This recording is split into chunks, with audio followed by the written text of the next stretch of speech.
Bueno, ya estamos en diciembre. Vienen las cenas de...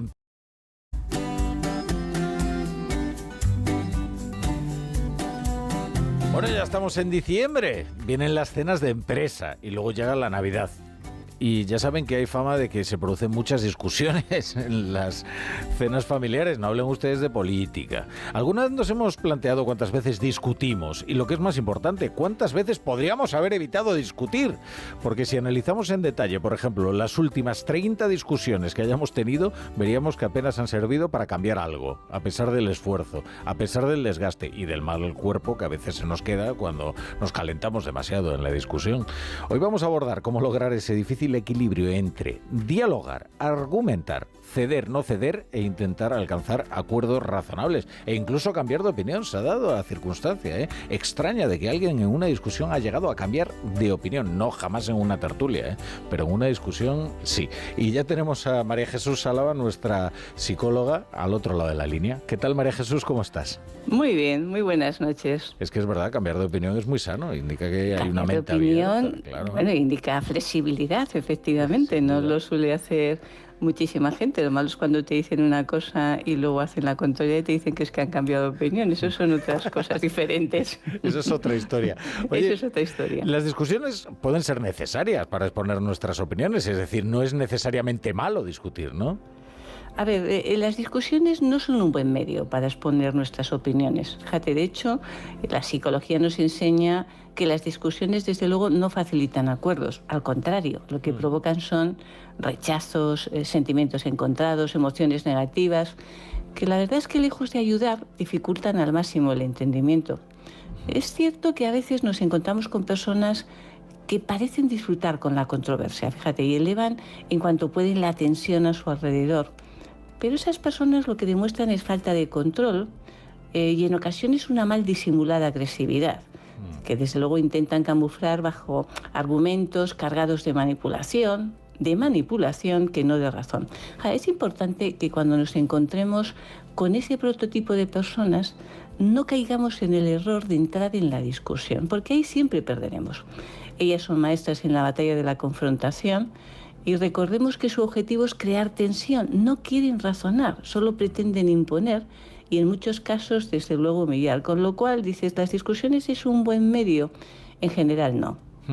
Y muchas veces vemos que hemos sido arrastrados, ¿no?, a la discusión, y entonces nos preguntamos, ¿pero cómo he caído yo en esto, ¿no? O sea, ¿por qué caemos en las discusiones que tantas personas provocan? Porque les producen, no sé, placer. Pues fíjate, con frecuencia lo hacemos porque nos parece que al callarnos les damos la razón, ¿no? Dices, bueno, oye, si yo me callo, pero la verdad es que entramos de lleno en su sinrazón. Es decir, de forma muy práctica, siempre intentamos en este espacio ser muy prácticos.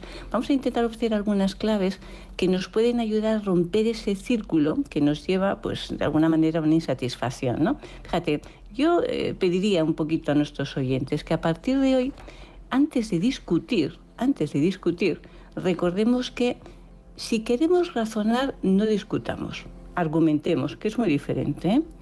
Si hay diferencias de criterio, busquemos siempre lo que nos acerca, no lo que nos separa. Recordemos además que escuchar, lo repetimos hasta la saciedad, es más difícil que hablar, pero una escucha activa siempre facilita la comunicación. Y cuando nos cueste comprender, digamos, las razones, los argumentos o la actitud del otro, pensemos qué es lo que le lleva a esa persona a actuar de esa forma, ¿no? Y si no lo encontramos, desde luego no intervengamos, pues seguramente estamos ante una respuesta emocional y no ante un argumento racional. Fíjate que decíamos que las discusiones son el terreno preferido de las personas agresivas. Y tú decías, puede ser una buena fórmula. Bueno, la verdad es que aunque tengas argumentos sólidos, las personas agresivas no quieren escuchar, con lo cual, de verdad, no te entretengas ni te desgastes en algo que tiene muy mal fin. Y cuando alguien levante la voz o grite, a partir de ese momento tenemos que dejar de prestarle atención. Y esta va a ser nuestra mejor respuesta y la única forma de que la otra persona comprenda que no aceptamos esa falta de control y esa falta de respeto. Y cuando queramos ser contundentes en nuestra respuesta, bueno, la fuerza la transmitimos con lo que hacemos, no tanto con lo que decimos. Con los niños, aquí sí que me gustaría hacer un impasse. A ver, con los niños, a veces ellos discuten porque son incapaces de argumentar, Los adolescentes hemos dicho que siempre quieren imponer y mostrar sus discrepancias, pero tenemos que tener muy claro que con los niños no tenemos que bajar a su nivel, ni con los adolescentes tampoco. Es decir, ahí hay unos límites muy claros. Las normas se pueden negociar, los límites nunca. Esto lo tenemos que tener muy claro. En definitiva, bueno, pues, recordemos que en medio de una discusión el respeto nos lo ganamos cuando no caemos en la provocación. Y la pregunta más complicada, ¿cuándo conviene ceder para conseguir una mejor comunicación y evitar tensiones? Fíjate, pues cuando detectamos que solo nos mantenemos firmes en nuestra postura para molestar a la otra persona, ahí está claro que debemos de ceder. O cuando mostramos una postura inflexible que obliga a la otra persona a que realice siempre cambios, ¿no? Cuando nuestra intención no es razonar, sino que por principio intentamos que sean los otros quienes pierdan esa especie de lucha en la que nos hemos metido, ¿no? También debemos de ceder cuando preferimos perder para que la otra persona también pierda, o cuando tenemos que llegar a un acuerdo por un objetivo común. En este sentido, cuando queremos llegar a una solución beneficiosa para ambas partes, hombre, lo normal es que los dos podamos intentar que ceder, ¿no? Y cuando vemos que utilizando la persistencia no conseguimos nuestro objetivo y en cambio poniendo algo, moviendo un poquito, podemos alcanzar una solución, también cederemos. Y cuando sabemos que nos hemos equivocado y conviene dejar a un lado nuestro orgullo reconociendo nuestros errores, decimos con los niños, y esto siempre lo quiero matizar, cedamos cuando veamos que con nuestra actitud solo conseguimos aumentar, digamos, la tensión en el ambiente y tenemos que buscar una excusa para terminar con esa situación. Pero no cederemos en situaciones, decíamos, que exigen unos límites muy claros. ¿Y en qué otras situaciones no deberíamos ceder, no? Pues fíjate, no deberíamos de ceder cuando ello implique que no nos valoramos a nosotros mismos, que no tenemos en cuenta nuestras necesidades. Esto es un principio clave. Tampoco debemos ceder cuando nos sentimos manipulados o extorsionados, porque en ese momento te aseguro que nos quitamos presión y tensión, pero luego se va a volver en nuestra contra y encima estamos reforzando conductas muy inapropiadas, ¿no? No cederemos cuando, si analizamos las consecuencias, creemos que van a ser negativas para todos. Dices, no, ¿para qué voy a ceder? ¿Para quitarme tensión? No tiene sentido. Tampoco debemos ceder cuando vemos que no salimos ganando las dos partes. Es más, que siempre somos nosotros los que acabamos perdiendo, de alguna manera. Tampoco cuando comprobamos que la otra persona no está teniendo en cuenta nuestros propios intereses y solo actúa en beneficio propio.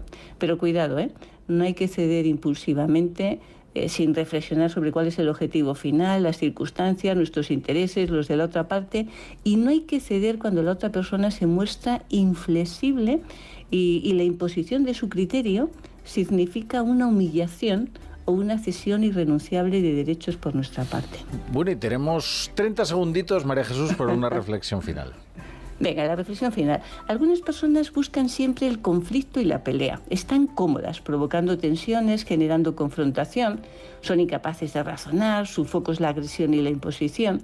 Por favor, no cedas en lo fundamental, no caigas en su provocación y no dejes que aplasten tu libertad o tu dignidad.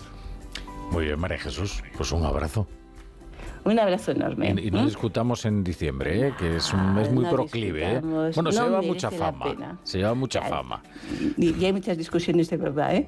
Tenemos a gente que nos llama pidiendo, por favor, necesito ayuda, que estamos en diciembre. Es verdad, claro que sí. También es verdad que el alcohol siempre empeora el tono de las conversaciones, generalmente. Se nota mucho, Al principio la gente empieza más tranquila y luego empiezan a elevarse ahí las voces. Venga, hasta luego, María Jesús. Un abrazo.